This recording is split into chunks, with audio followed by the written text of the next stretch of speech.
Hey, Unlearn family, I'm here, and I have a very special guest with me. He's an actor, producer, comedian, host, and an accounting graduate, the one and only Pritesh Shah. Thank you for your time, Pritesh. I'm really excited to hear from you. Hey, thanks for having me, man. I'm glad you put in that counting there. Yeah, yeah, long time ago. Yeah. Oh man, well, we're gonna get into that, but this is a question that I like to start off with. If you had to describe yourself using one emoji or word, and you can choose which one, what would it be and why? One emoji. I like the emoji one. It'd be, the emoji that I use a lot is always the dude that's covering his head. Like he's just like, what's going on? It'd probably be that. It's Right. because I see society and I see the way people function a lot. You're just like, come on, like, what are you doing? Why? That's a fair response. Yeah, it's pretty much how I feel. I'm just like, oh, I found myself always shaking my head, even at myself half the time. But yeah, you're just like, what?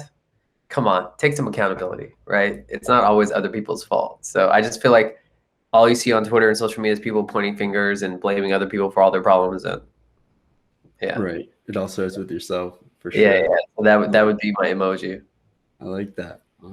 So let's start from the beginning. You grew up in San Diego or San Diego. Something.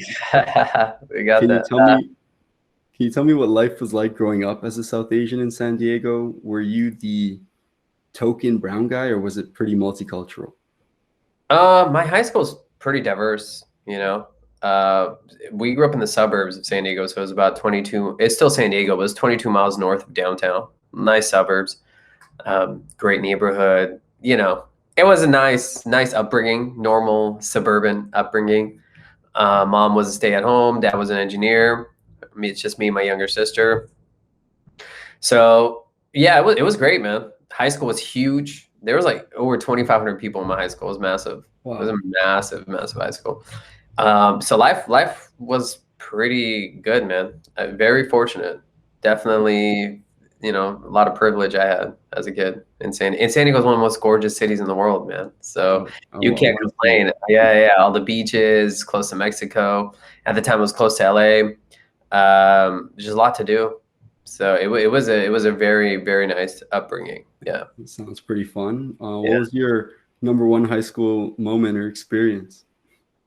Uh, I Best wasn't a guy who cared about high school that much, to be honest. Like I don't look back and go, high school was dope. It was all right. It was whatever. just Um, something you had to do. yeah, it was. I mean, look, you're just young, right? I was young. I'm going through the motions, like figuring out who I am, and you have a crush on girls, and then you're dating somebody, and then your friends leave you. No, all that stupid drama that Hmm. most people deal with when they're a teenager. I did do speech and debate. I won some competitions on that. That was fun. Nice, nice. I guess. Yeah, it was chill. It's kind of weird. I haven't talked about high school in so long, man. I don't even really remember. Yeah, Yeah, it's so long in the past. You got so many other things that you do. yeah. It's just so I don't really. I'm not a person who really thinks about the past much. So I'm like, oh, I haven't even talked about it. Yeah. Nice.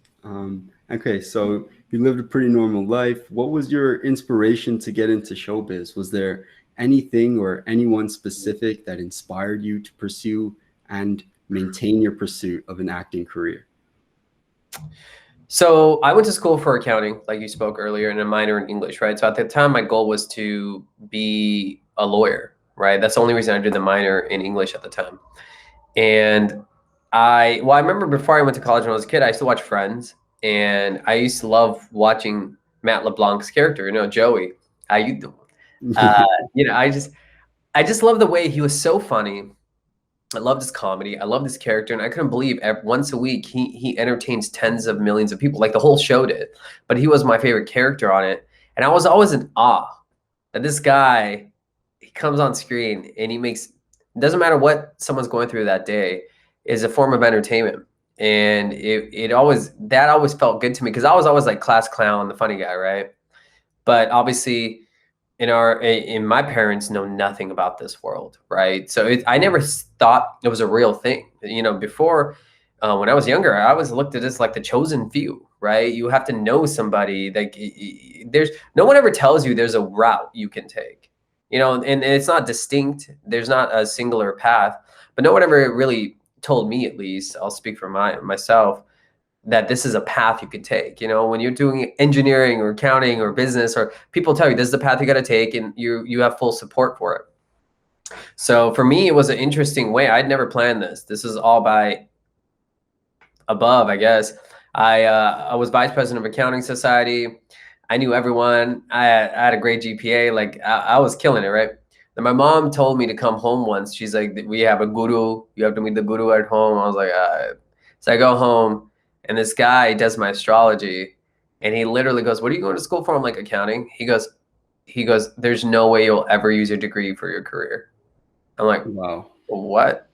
I was pissed. It's like the first time I cussed at my mom. I'm like, "Don't you ever effing have me see these people?" I was pissed. I was like, "Who the hell is this guy to say that to me?" Right? Right.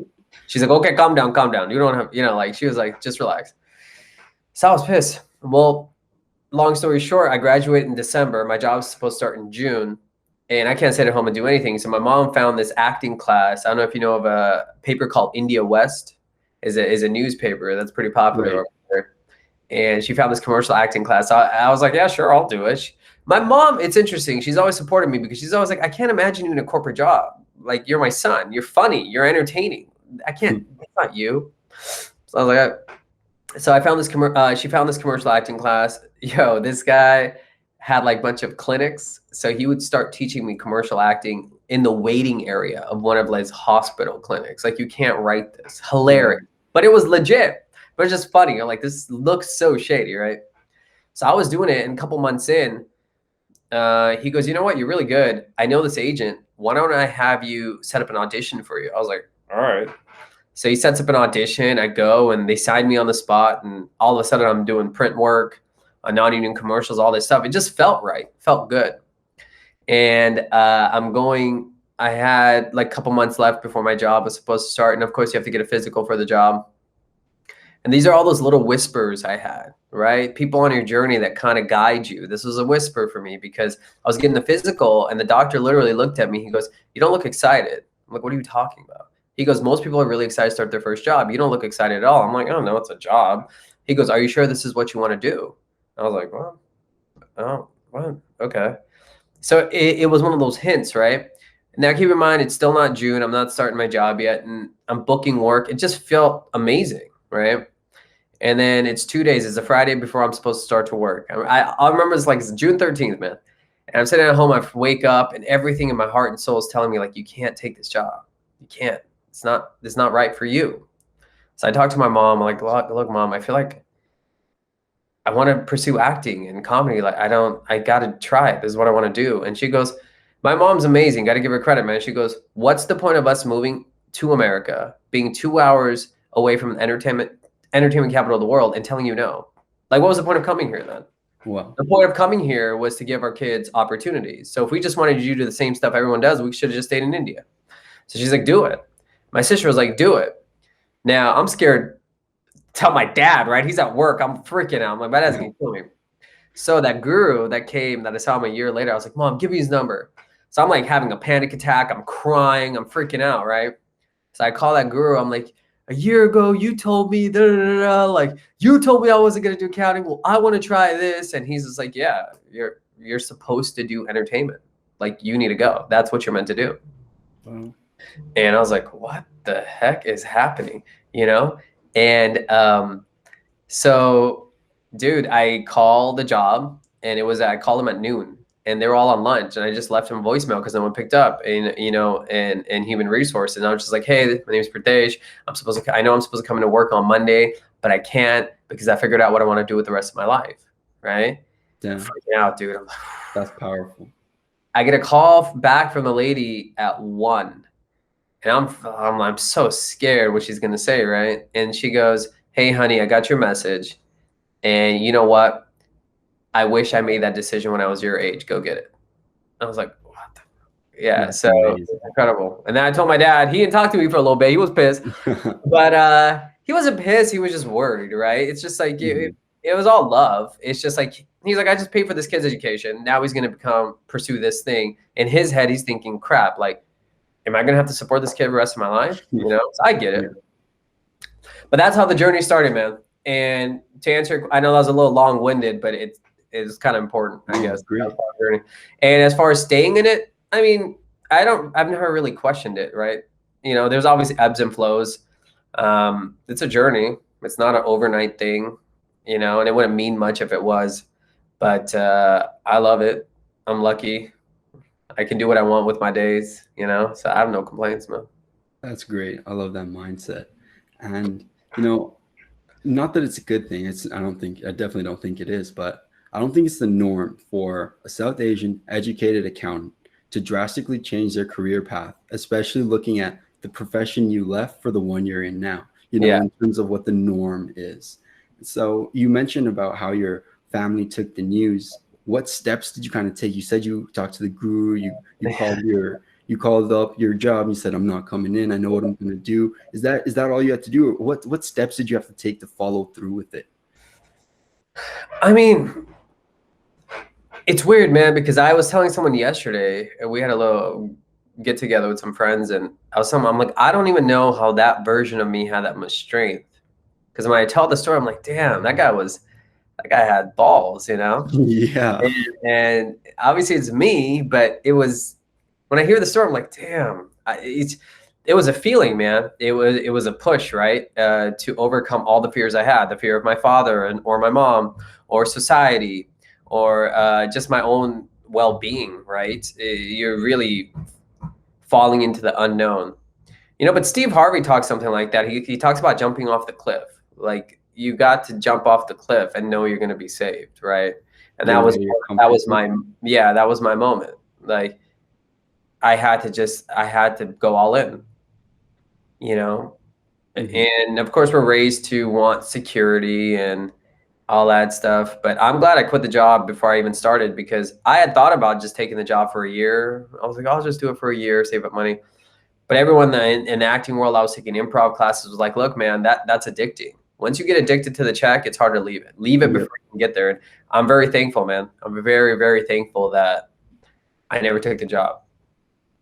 I'm very Wow. thankful. So it's different for everyone. To answer your question, I'm not going to tell everyone to do what I did. That might not be your path. It might not be right for you. There's nothing wrong with that. I'm just saying what worked for me. And I was just going with my own gut, my own guide, you know, intuitive guide. And I'm very lucky, man. I'm very lucky. My parents are very supportive now, and my sister, like, we're very close knit. But in the beginning was tough because you know you had uncles and aunties talking, Right. yapping to your parents, like, "What are you gonna do? Your son's going to be broke. You have to support him. He's stupid. He's wasting his Yeah. time. Like everything. He's going to party. Like that's always a concern. I'm just gonna be on drugs and partying and being stupid. Like all the norm, you know." So I think it took some time, you know, for them to really understand because dude, people don't know what this even means. I don't blame them, right?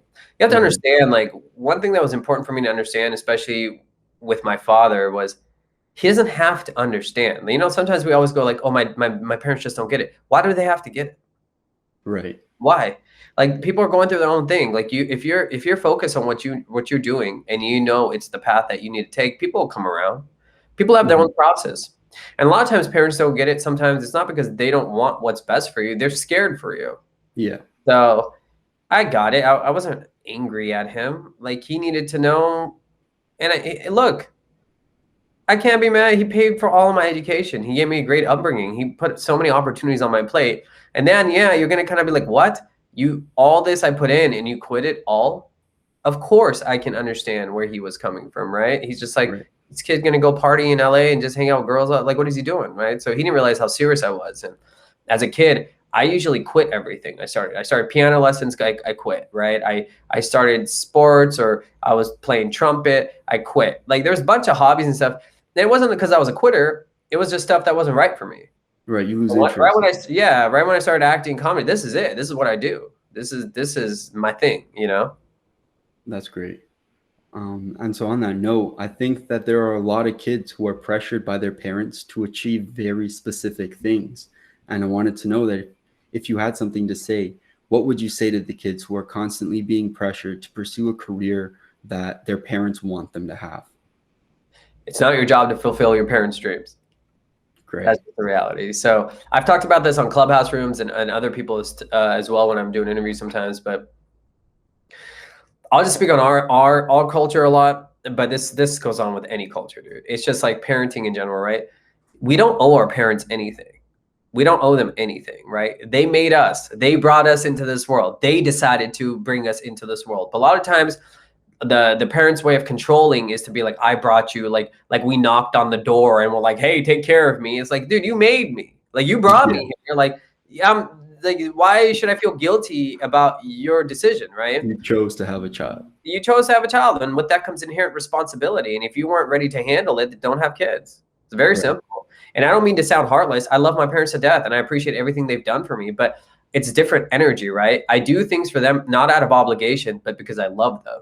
It's very Right. different. I don't owe my parents anything. We've talked about this. I don't owe them anything. That I owe the bank for my mortgage. That's owing. That's a loan. My parents are not a loan. Okay. So and that being said, if you're going to live a pretty miserable life, if you're living it just to please your parents, it's a pretty crappy life. Absolutely. And sometimes your parents may be upset, but if you know your path and your truth and what actually fulfills you, you have to go with it. Have to full throttle. I 100%. I mean, make sure you're being mindful, right? And respectful. And you have to understand where you're doing it from. If you're doing it to spite your parents because you're pissed off, well, that's not the right way to go about it. But I'm saying if it's really your truth and you know this is what you want to do and this is what you have to offer, then what choice do you have, man? You know, and some, unfortunately, some people's, the biggest naysayers in some people's lives are their parents, are their family. And I would, your truth is greater than all of that. Be honest, have a real conversation, sit down. I mean, this all comes down to communication. The problem is you're talking about a serious, a big event or a big conversation, but most times people have terrible communicative relationships with their parents for simple stuff. You know, most people don't tell their parents anything. So they've been lying their whole life to their parents, and all of a sudden you're going to tell them that, oh, I don't want to be a doctor anymore. I want to be a graphic designer or something. Like, that's not going to go over well because there's so much built up tension. So there's work that needs to be put in before you just come up with this, like communication in general. Like, are you being honest with your parents? And it happened with me about 10 years ago, my mid-20s, early 20s, a little over that. I like told my parents, I said, look, do you want me to tell you the truth or do you want me to lie? Because I'm going to do what I want to do. So I can be honest with you and tell you, or I can lie to you, but I'm going to do what I do anyway. So don't you rather have me just tell you the truth? And we can build a relationship like, because all these other kids are just lying to their parents and doing what they do. They're living with their boyfriend or girlfriend and they tell their parents they're not. Like, it's all BS, right? I don't want to have that relationship with you. So my parents like, no, we want you to tell us the truth. So that's what I do. There's nothing hidden from my parents. They know everything. So that's amazing. But it took work. It wasn't easy. They do their work too. They have a strong spiritual practice. They let go. Like, my mom at 56 went to school to be a teacher at 56. Wow.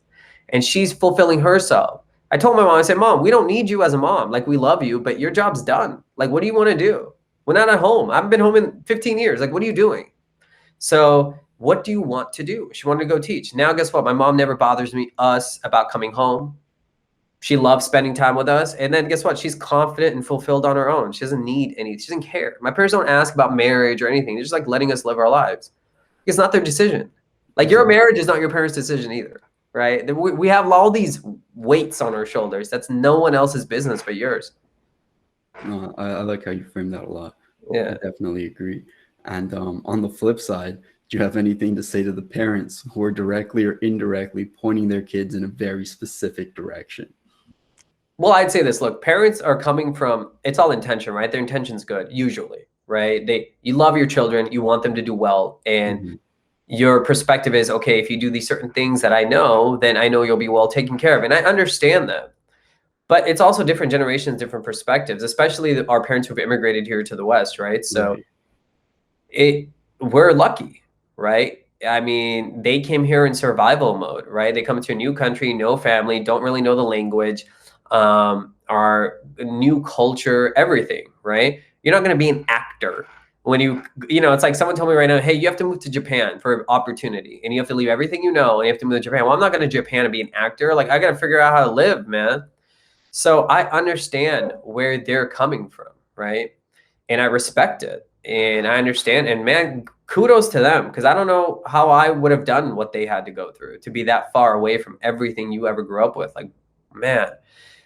So I'm inspired by that, but at the same time, you gotta be able to understand that the trust is missing, right? Like trust your children, you know, like if you've had a good relationship and you've raised them in that type of environment, trust. There's always a lot of trust missing, and I encourage you to trust and have open conversations and be open, right? Just because they're a child doesn't mean they don't know what they're doing, right? They're Right. also human beings that they're going to learn and move through the world, and times have changed, and they're going to have their own perspectives and POV, you know, point of views, and you know, they call it the schema enacting, right? Like how you see the world, right?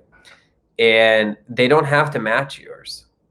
Yeah, right. So it's just, I think one of times, and I don't have kids, so I know people are like, wait till you have kids, and maybe that's a point, but Right.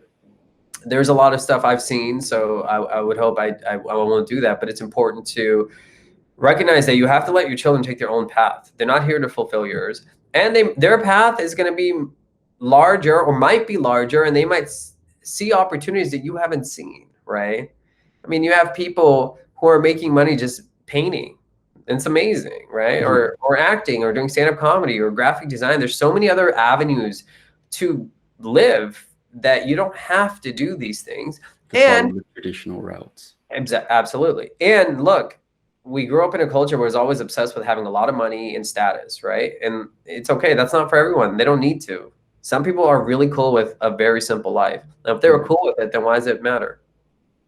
Exactly. And you know, so it's fine. That's awesome. I Yeah, really like the way you frame those two answers.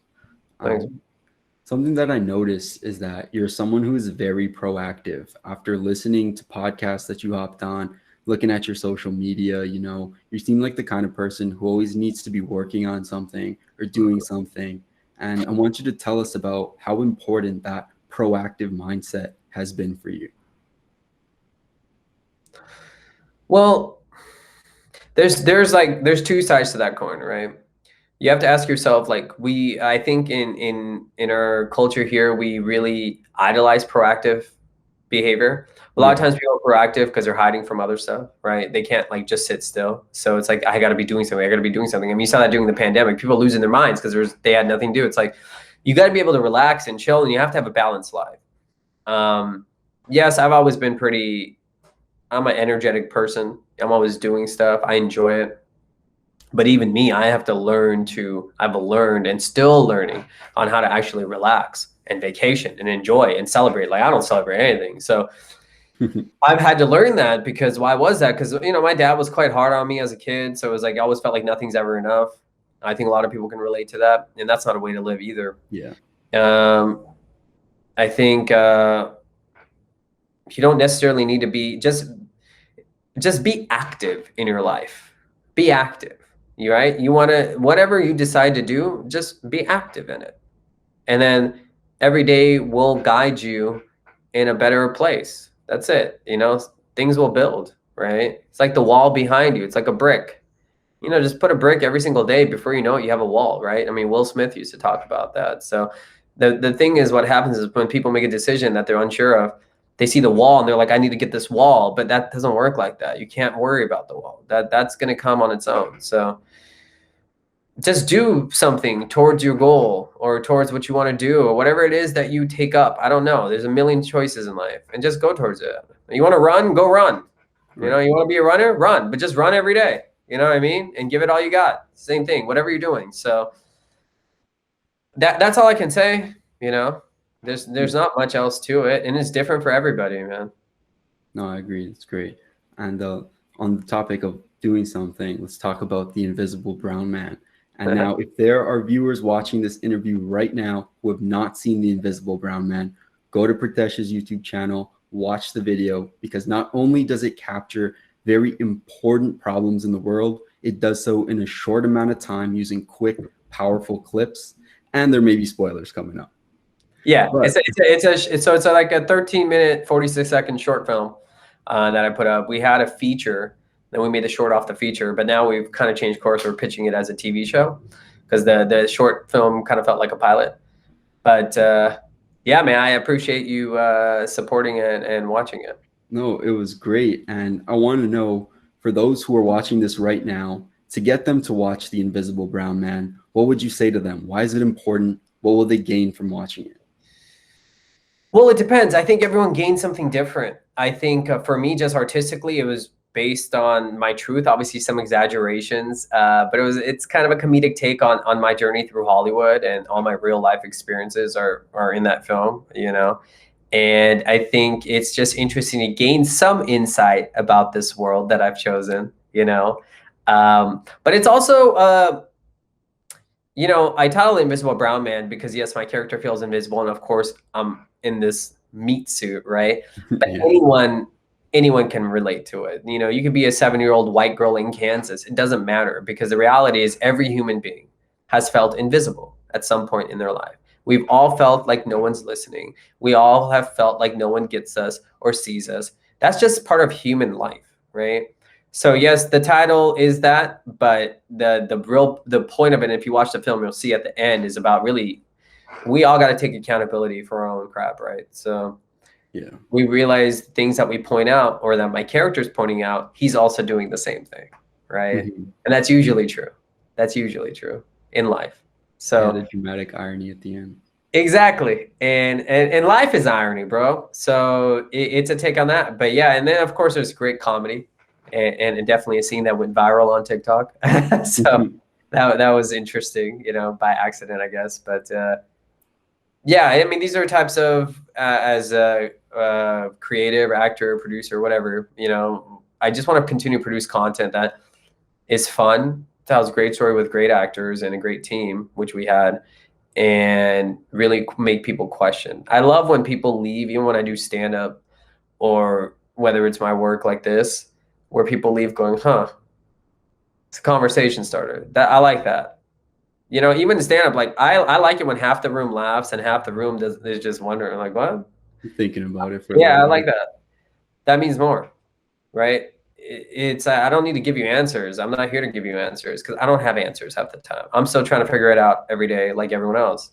But the question is good. We live in a world where everyone feels like they have answers all the time and they don't have shit. So I think it's important to keep seeking, keep searching, keep seeking. Because even if you don't get the answers, you're working towards it. That's all that matters. We just live in a world where everyone defines everything. Like I even tweeted earlier today, like you don't need to label your diet. Just be conscious with it, right? Yeah. Something that simple. Everyone has to, no, I'm this, I'm a pescatarian, I'm a veg.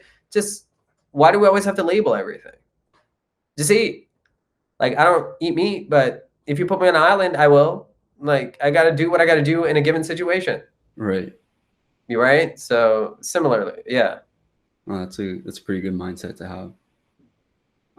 Okay, so relating to The Invisible Brown Man, throughout your career, how have you coped with being typecasted in films as you portrayed it in The Invisible Brown Man? Well, see, in Invisible Brown Man was interesting because I've played so many recurring roles as doctors, right? And I have no problem with it. I have zero problem with it. My problem with this is the way they go about it at times is my problem, right? So I know the intention isn't bad. The intention is just ignorant at times, right? They don't even know that they're being ignorant. So what they've done with diversity, which is a term I kind of roll my eyes at, to be honest with you, because I know I'm all about it, but the way they go about it is just fillers, right? It's tokenism at its best. So instead of really getting a great, yeah, man, it's just like, okay, we need a brown guy, we need a gay guy, we need a black guy, we need a trans person, fit them into the story, even if they don't fit necessarily. And if they do fit, let's write them in so we get an applause, but it's not real. Right, or an Emmy nomination or something like that. It's so stupid. So to me, it's like, hopefully we get to a place. I mean, everything's steps, right? But I hope sooner rather than later we get to a place where you just are true to the story, and you get rewarded for that instead of who's portraying what. And we're slowly getting there, but it's just this idea of like, oh, we gave this guy a role as a doctor and he's Indian, so you should be happy because a lot of Indians are doctors, and we didn't give him an accent, so you should be happy. But now what we're going to do is every time there's a doctor, we're just going to give it to an Indian guy without an accent, and we've done our job, right? We're good people, right? That's good. Okay, so you should be happy. Yeah, you should be happy. And it's just like, well, no, just keep telling real stories, and real stories incorporates everyone. It's like how I find friends. I'm not looking for black friends. I just connect with people Right. So when I connect with people, my friends, I have friends that are 20, I have friends that are 60, right? I have friends that are gay, straight, black, Mexican, like the whole, everything you can think of, they fall. And I was never looking for them. That's my point. See, what happens is when you turn it into a list, it becomes so disingenuous. I wasn't looking for these I wasn't like looking for, there was no quota. When you just connect with people and you're open, your life is already very vibrant and colorful and different, right? It's when you don't and you're staying in this little line that you start going, oh crap, oh, I need to find someone who's gay and become friends with them. Like, what kind of nonsense is that, right? You just connect with people and then automatically people are all over the spectrum, man. You know what I mean? Right. That's pretty interesting. And so since the release, what has been the response towards you in relation to the Invisible Brown Man? Have you noticed a difference in the way producers, executives have Yeah, been absolutely. interacting with you? Yeah, because this is the first time I've like wrote, produced, like I got the financing, I'm acting in it, we cast it, a lot of it. So had a great team. So it's really showcasing like what I'm about, right? And people never see me in that light. People see me act, you know, see me do roles, but it was always other people's stuff, right? Which I'm grateful for. But this is the first time I did my own thing, so it was my own creative thing. Yeah, definitely way more relationship with producers and executives or whoever it may be, and even outside of that, just connecting with people in a deeper artistic level, right? It was able to converse with people that I normally wouldn't, who either felt touched by it, who had questions about it, who connected, things that they liked, things that they didn't like, whatever it may be, right? So that part's been amazing. The lunch scene, if you haven't seen it, just watch. You'll see the lunch scene with the family. That one, it was wild how things happen, man. This guy took my video. He didn't know how to use TikTok. He took my video, and then it went viral on TikTok. It was like 5.7 million views, 770,000 Damn. shares. It's like, yeah, 770,000 likes, 110,000 shares, like something crazy, right? But he didn't tag my original sound. So it just blew up his account, which is funny, which is, we talked it out. Like he didn't know what he was doing. It was an honest mistake. But I'm just thankful that happened because I get to use those numbers when I'm pitching the show, right? That's what really matters, right? Mm-hmm. So that was a cool experience. Just like something that you had a hand in writing. So many people are sitting there watching. It was a trip. Not You even just know? watching, but relating to, They're going through the relating to it, watching experience. it, laughing their butts off about it. Yeah, it's cool. And when I read some of the comments on YouTube or on Facebook, Instagram, usually people sometimes have perspectives you never thought about, right? Like when they bring up certain scenes from it and they're like, oh, this scene reminds me of so and so. I'm like, what? I didn't ever, never would have thought of that. So that's cool. The coolest part is not knowing, right? You don't know how people are going to take something. People have their own life experiences they connect to. So that was a really cool part about it That so sounds far. pretty awesome. Yeah. And so, excluding the Invisible Brown Man, because it sounds like it was a really amazing project to work on, Yeah. what was your favorite acting experience and what made it so special? Never thought about it like that. So I've had some great ones, you know. I'll stick to like TV, film, not commercially. Commercials is cool. I did a Microsoft Super Bowl commercial, which was fun years ago. Wow. Right? That was awesome. But filming, it was probably like 2 years ago. I did this film on. It's called Warnings. It's a horror film on Amazon Prime, and I got to play Rashad, like the comedy relief security guard, and that was just fun, man. It was such a fun role to be comedic. It was wild. There's actually a scene of that in my acting reel that's on YouTube as well and on Instagram. I just got the new acting reel made like a month ago, but I saw it. It looks pretty cool. yeah. So it was the one where I was in the car. Yeah, yeah. So that character was a lot of fun, man. Just to be in this wild horror film that's scary and playing this guy who's so comedic yet so real and so afraid, and it was just a character I've never really had an opportunity to play, so that's why it was so fun. I mean, there's obviously been other ones that have been fun, like the Walking Dead, The World Beyond. I was in the pilot episode of that was cool. You know, all of them have unique experiences. That was cool to really see what it would be like to be in a room with a bunch of people. As you know, I was playing a professor, a teacher, so having a lot of students and engaging in that type of environment was cool. It was fun. Yeah, but that one was really cool on mornings. I really really enjoyed that. All of them have different meanings, Right. there's like the show Six on History Channel was the first time I did recurring. So I was on multiple episodes of that. And that was a cool experience on its own, and Grimm was cool. I was in the water. I had to like make out with a girl. Like, I'll take that, like at the time, that was a long time ago. But yeah, those were cool, man. It was fun. Sounds pretty fun. And I wanted to ask you, do you ever get like really nervous when you're acting, or is it just something that you just like kind of gotten over? I mean, you still get the little butterflies, right? If you look, even in stand-up and people, if you don't get it, you don't care. That's excitement. We label it. My acting teacher always good. I'm like, dude, I'm nervous. He's like, you're not nervous, you're excited. It's the same feeling, but a different label, right? Mm. Think about it. When you get really excited, really nervous, they're pretty much the same feeling.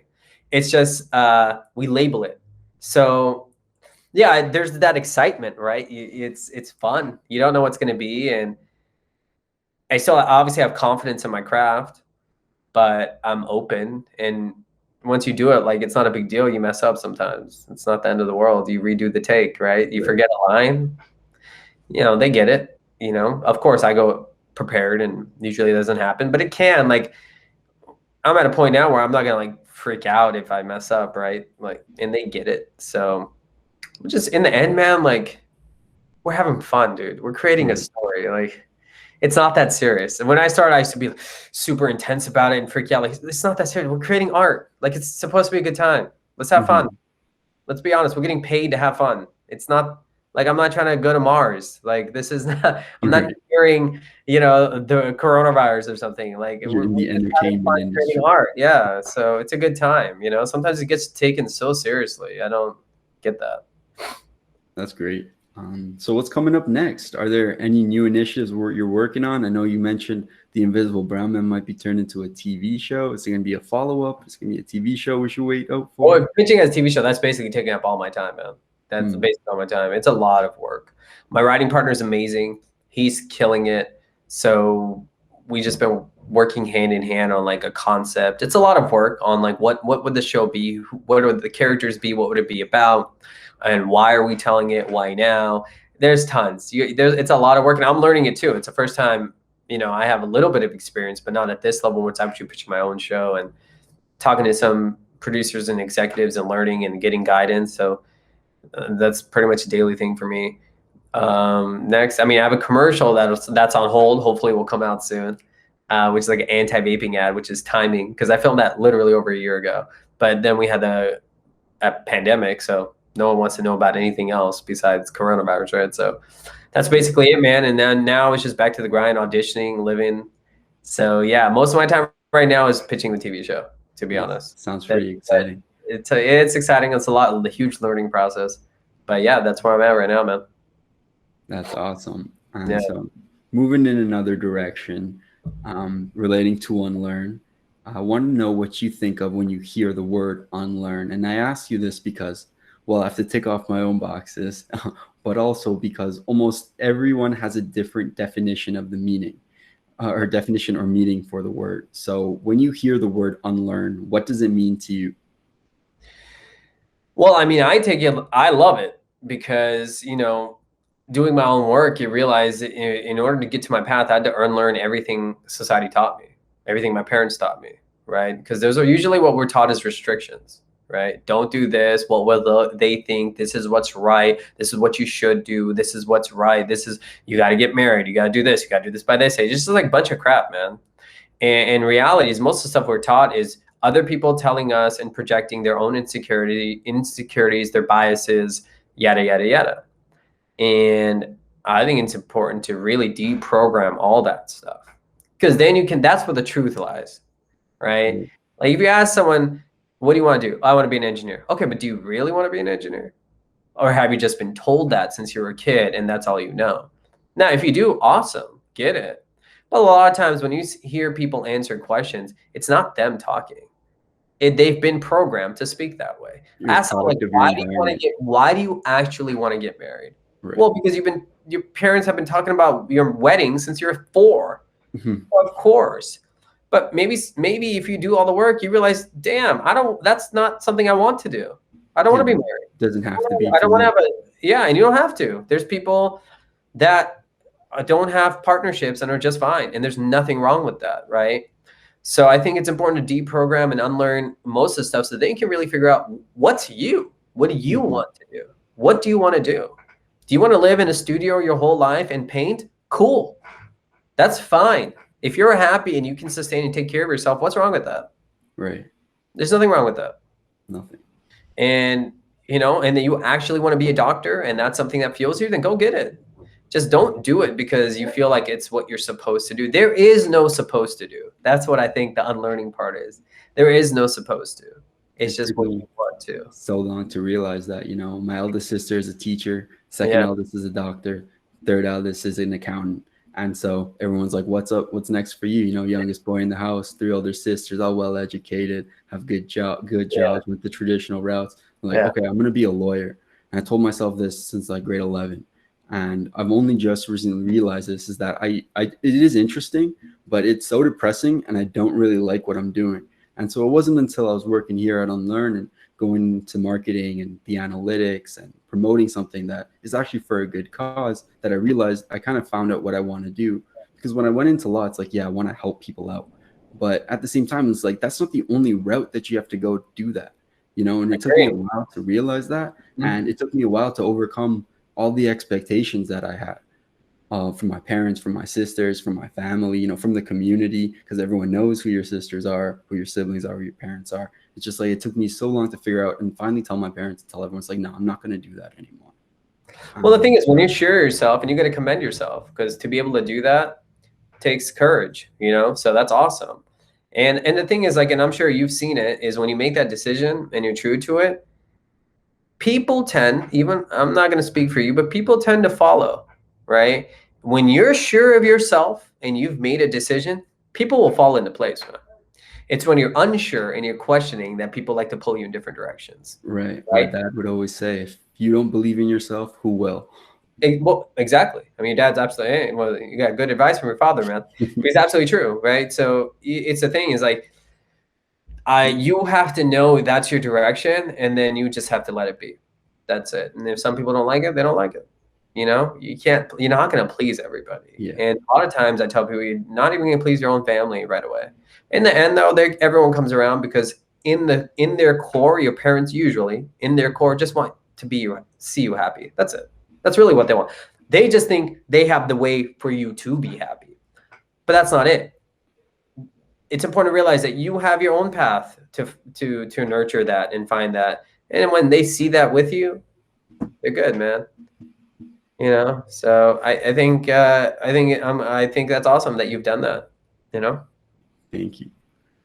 I also wanted to ask you if you had time to look at the Unlearn designs. I want to know if you had a favorite Unlearn design. What did you send me? I didn't look at the designs, but I'll take a look at them. Awesome. Let me see. So, unlearn.com. Let me look at the designs, dog. I better get 10% for giving you. So which designs are we talking about? I like what you have on your shirt. This is the signature hoodie. It's just the classic Unlearn, has the logo, and then the guy who's thinking. But yeah, we have a bunch of different designs. We have some new ones for the spring. One called Fair Trade. You know, you see a diamond being given to one person, and a little piece of bread given to the other. You have the Bears shirt. Do you guys have any shirts, like normal shirts or T-shirts or other stuff? Yeah, we have just the classic tees with just the Unlearn logo on it. And you have sweatshirts like that. Pretty popular. I need to get me an Unlearn sweatshirt, dog. Absolutely. Look it up. Yeah, I like the design though. That's good. Thank you. I like the one you have on your shirt. Yeah. Awesome. Yeah, man. Yeah, it's all about, you know, provoking critical thinking. I think that's the next movement that we're kind of going. It's like that the issue that we have is instead of helping people become critical thinkers, we tell them what to think. Right. And that's not the point. The point of the work is like Buddha did. Buddha, it was never he didn't actually tell you what to do. The only thing he did is like he told people do this. The answers are there. I'm not here to give you the answer. I'm here to help you do the thing to get the answer. That's the point. And the answer for you may be different than the answer for me. And that's also freaking okay.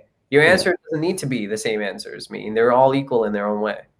And that's something that our facilitators try to push when they start their sessions. They often say, we can't teach you anything. We can only help you see. We're just here to help you see. We can't teach you anything. You know, it's like, because oftentimes they'll go into workspaces where they're talking to a bunch of teachers, a bunch of educators, scholars, and they're just facilitators of these sessions. And so they know that although we're here to help you learn and unlearn, we're not here to teach you. So I absolutely agree with that. Yeah, I don't think you need to. I mean, human beings are pretty amazing things. Like even children, man, they learn quick and they learn their own way. You don't need to teach them and give them answers to everything. Let them be creative. Let them figure it out. They'll learn to fly on their own, you know? Right. As long as they're nurtured and they're given space. Yeah. That's awesome. For all of us. My last question for you is, we asked this on our social media. We have a question of the week. And the last person I asked this to had a pretty interesting answer. So I really want to ask you, if you could pick any day to celebrate, you can create a day to celebrate or as a holiday, what would that day be and for who or what? If that makes sense? Yeah. Question. Do you want me to make up a day as a celebrate? Let me repeat that question. Okay. To make it sound a little bit more. Okay, go for it. Better. All right. So my last question for you is, if you could choose a day to celebrate, what day would it be and for what reason?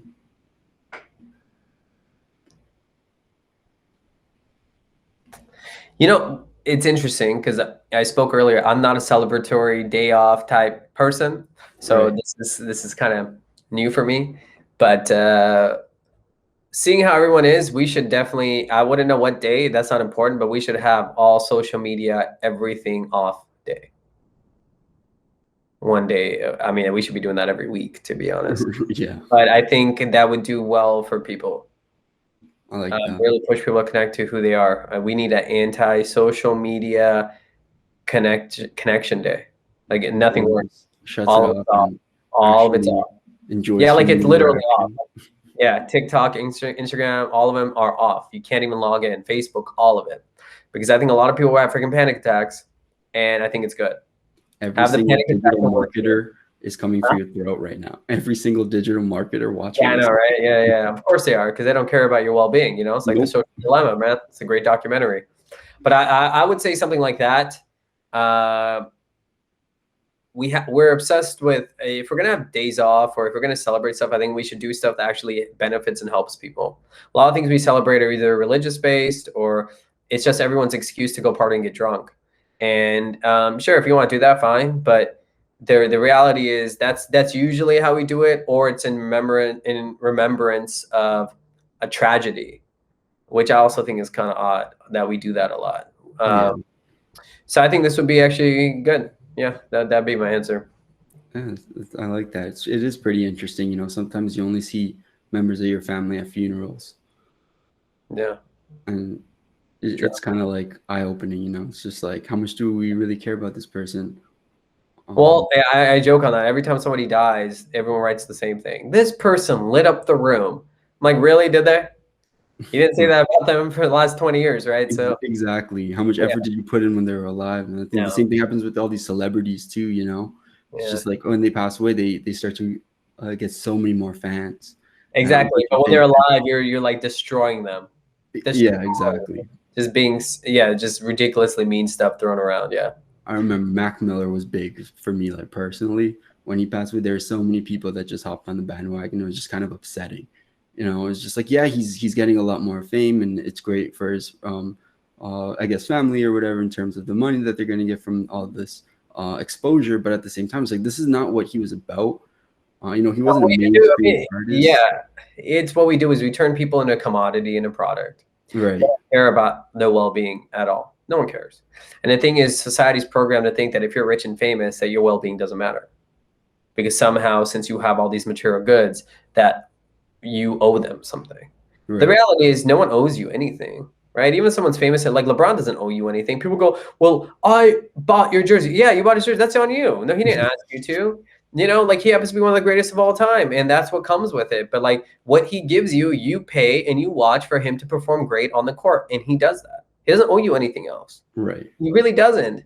But people have this idea that like celebrities and stuff have to be your role model and they owe you this and they owe you that. They don't. Like you need to owe yourself stuff. Get your life together instead of asking it from other people that are in a position of power. And then when we have that and people have all these expectations, then you destroy them when they don't fulfill them, even though it wasn't their job. Yeah. It's insane. It's ridiculous. It's not even like they set those expectations for themselves. Like we like this media society. It's like Justin Bieber needs to be a role model for my child. Oh, Justin Bieber's a stupid idiot. No, he's a kid who's thrown into fame and money, and there's a lot of pressure. And what do you expect him to do? Right. You know, it's instant. It's interesting, man. Same thing was going on with Lil Nas X right now. It's just like let people be. They entertain, and it's very simple. If you don't like him, don't watch it. Well, stop talking about him. Right. That's the thing. If you don't like it, don't support and talk about it. That's very simple. But yet you keep yapping and talking about it because you're garnering more attention for it. If you don't like something, keep it moving. I mean, how much self-control do you lack? Exactly. Unfollow, unsubscribe, turn your And computer prove off. it. You don't have to. You know, not everything's for everyone, and that's okay too. Right? But just because you don't like something doesn't mean no one else can like it. You don't own subjectivity. Art and everything's subjective, right? Just because you don't like something, someone's music doesn't mean their music sucks or that it's stupid. It's just not for you. And then keep it moving. It's simple. 100% agree. Yeah, very simple. It's very simple, yeah. I like that mindset. Yeah, man. All right. Thank you again, Pritesh. This was an incredible conversation. I really enjoyed it. I hope our viewers do too. Thank you all for watching. Make sure you go follow Pritesh on his socials. Make sure you check him out on YouTube, The Invisible Brown Man. It's an incredible film. Thank you again, Pritesh. This was Thanks awesome. for having me, man. I appreciate it. I love what you guys are doing over there. So keep rolling. Thank you. Create a great day, everyone. Take care, guys. Bye-bye.